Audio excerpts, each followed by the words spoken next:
Los discípulos son tentados.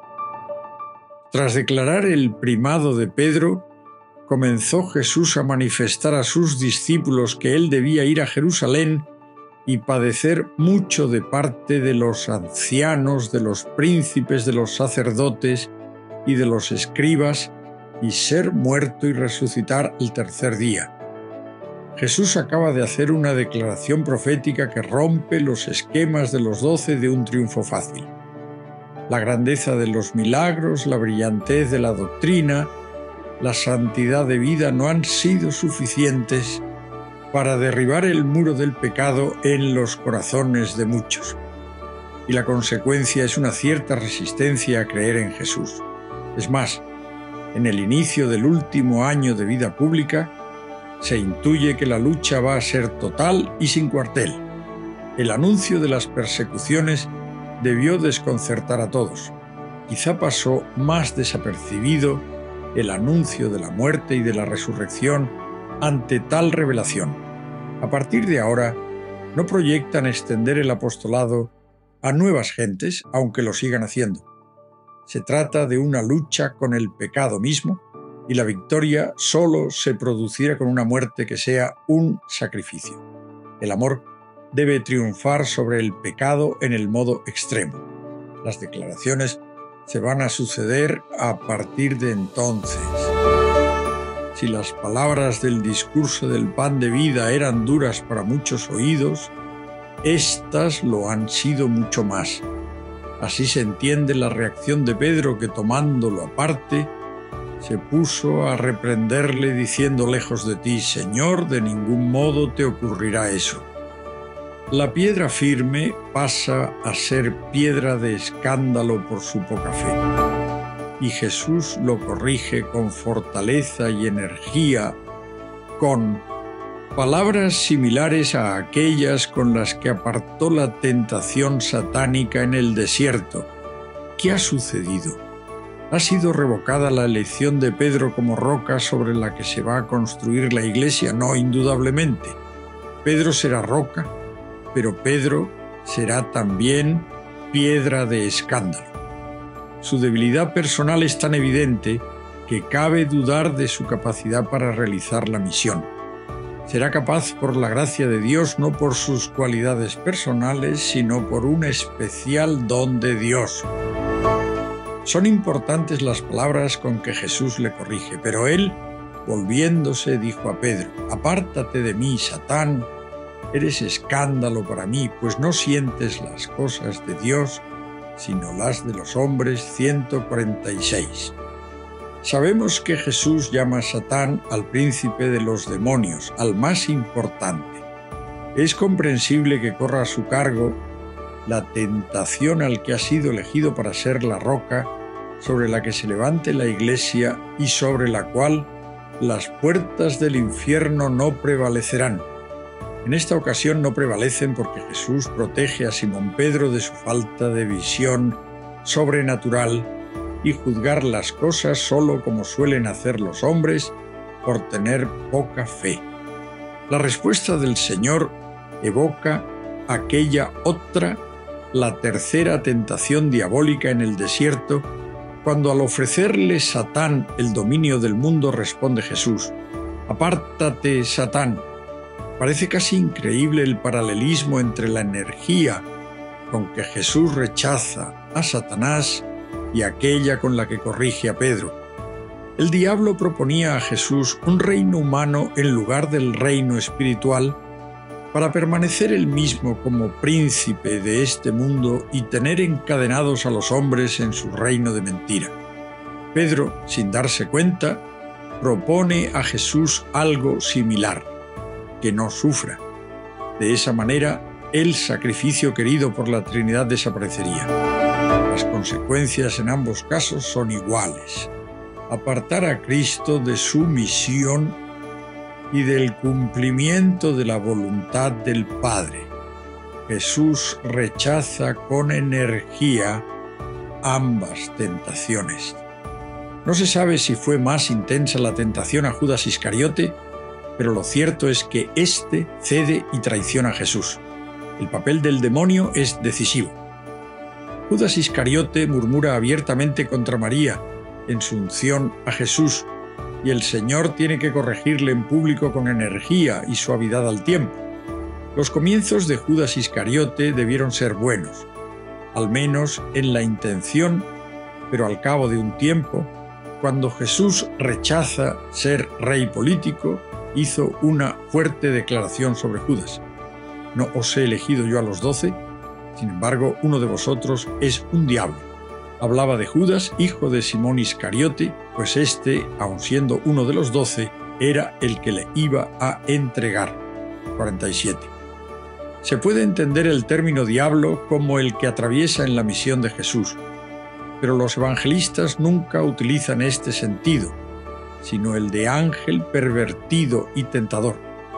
Lo sorprendente está en el verbo es, porque Judas es un hombre, no un ángel.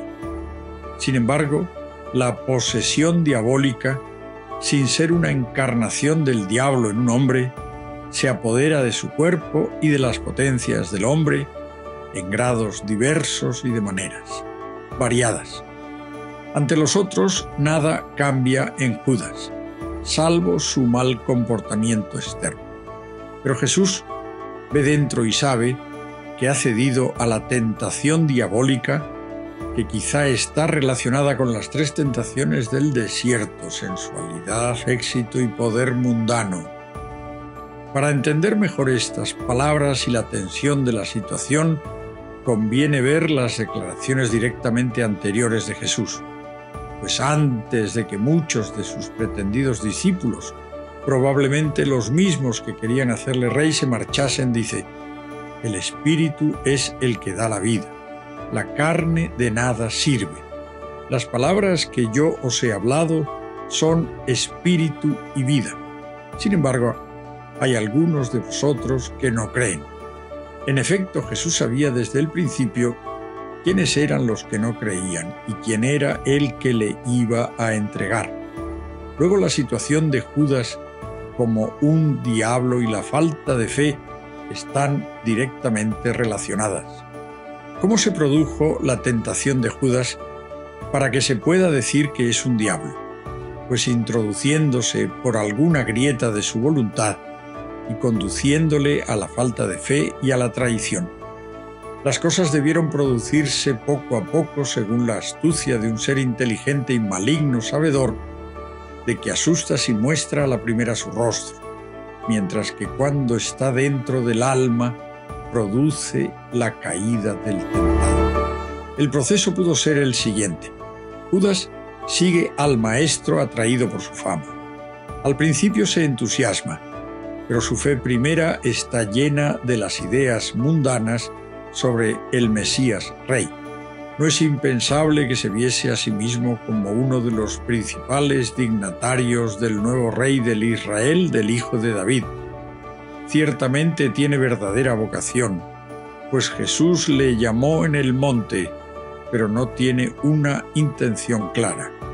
El rechazo por parte de Jesús del mesianismo político le sorprende y pronto surgen dudas en su corazón, que se resiste a abandonar dados sus viejos y aparentemente ventajosos motivos.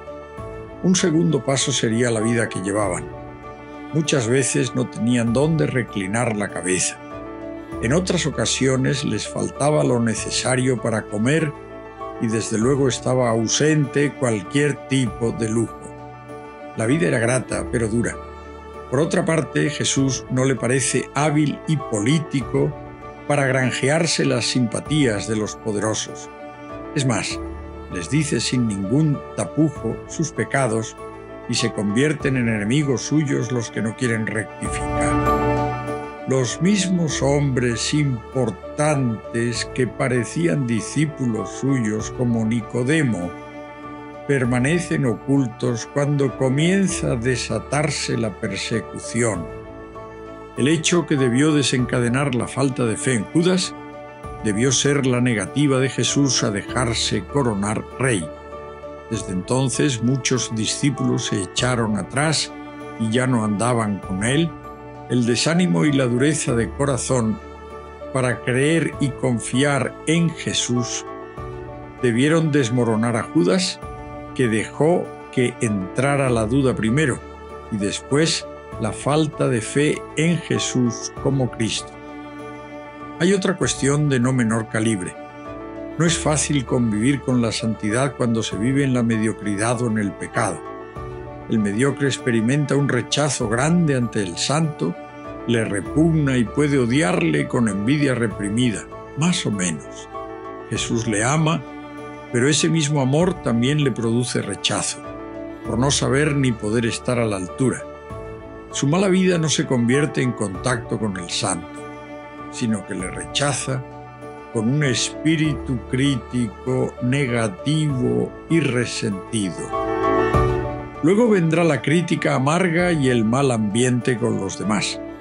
Caras largas, quejas mal contenidas, pesimismo y desánimo. Caldo de cultivo para que cuando llegue la tentación de vender al amigo y maestro si quedaba alguna resistencia, se viniese toda abajo. Después venderá a Cristo, conviviendo con Él y los demás, el tiempo necesario para pensar y realizar con premeditación la entrega sin tumulto de aquel que solo habla de amor. Judas era ladrón y como tenía la bolsa, se llevaba lo que echaban en ella. Por este dato sabemos que era el administrador de los escasos bienes que todos poseían en común. Parte de estos bienes eran utilizados para dar limosnas. Jesús quería que aprendiesen ese aspecto de la pobreza que es ayudar al necesitado. Así se explica la reacción de los apóstoles cuando Jesús, que leía en el corazón de Judas, le dice que haga cuanto antes lo que tiene que hacer, y ninguno de los que estaban a la mesa entendió con qué fin dijo esto. Pues algunos pensaban que como Judas tenía la bolsa, Jesús le decía: compra lo que necesitamos para la fiesta, o da algo a los pobres. ¿Para qué quería Judas aquel dinero? Se han elaborado con poco fundamento algunas hipótesis. Aquí nos basta pensar en las tentaciones habituales de cualquier hombre, pero como la Escritura silencia este hecho, nosotros nada diremos, salvo suponer que no es poco. Desde luego eran robos de miseria, pero lo poco lleva a lo mayor. Quizá la esperanza de un reino material vició desde el principio la entrega de aquel hombre. La imaginación le traiciona con los honores que se brindan a los íntimos del gran rey y, poco a poco, los deseos van creciendo en su alma. El contraste con la vida pobre que llevaban, así como las críticas a los poderosos y el rechazo del reinado que ofrecía Cristo, debió amargarle el corazón, hasta que se le presenta la oportunidad de pasar a mayores. Esto ocurrió al enterarse de que los príncipes de los sacerdotes buscaban cómo prender a Jesús por traición. Entonces fue a los príncipes de los sacerdotes para entregárselo. Ellos al oírlo se alegraron, prometiendo darle dinero. Judas fue comprado por dinero. Se cumplía así la profecía de Zacarías. Esa cantidad profetizada, 30 monedas, era el precio de un cordero pascual, según algunos autores, y según otros, el de la indemnización por la muerte de un esclavo causada por un animal de labranza. El designio divino es transparente en esta acción. Pero por parte de Judas, ¿cómo no pensar que era una cantidad simbólica que precede a los honores que le concederían si cumplía la ingrata y difícil labor de entregar al amigo, al maestro y al taumaturgo? Es sintomática la reacción de Judas ante la unción de Jesús por parte de la agradecida hermana de Lázaro, el resucitado por el Señor, pues dice: ¿por qué no se ha vendido este perfume por 300 denarios y se ha dado a los pobres? No solo no es magnánimo, sino que es miserable con una crítica que alcanza al mismo Jesús. Todos debieron quedarse consternados ante estas palabras, reflejo de una amargura muy honda. Jesús, con serenidad pero con fortaleza no puede callar y aclara la acción de María. Dejadle que lo emplee para el día de mi sepultura, pues a los pobres los tenéis siempre con vosotros, pero a mí no siempre me tenéis. La crítica de Judas no surge de un deseo de justicia o de caridad hacia los pobres, sino de la rebeldía interior acumulada ante la evidencia de que seguir al Maestro requiere vivir la pobreza y la humildad, y de sus deseos mal reprimidos de riquezas, ambiciones y poder humanos. Nos hemos detenido en Judas porque fue traidor, aún moviéndose en el círculo más próximo de Cristo. De hecho, todos huirán en el prendimiento como si una tiniebla les oscureciese la inteligencia y la fe y un miedo les borrase su habitual valentía y generosidad.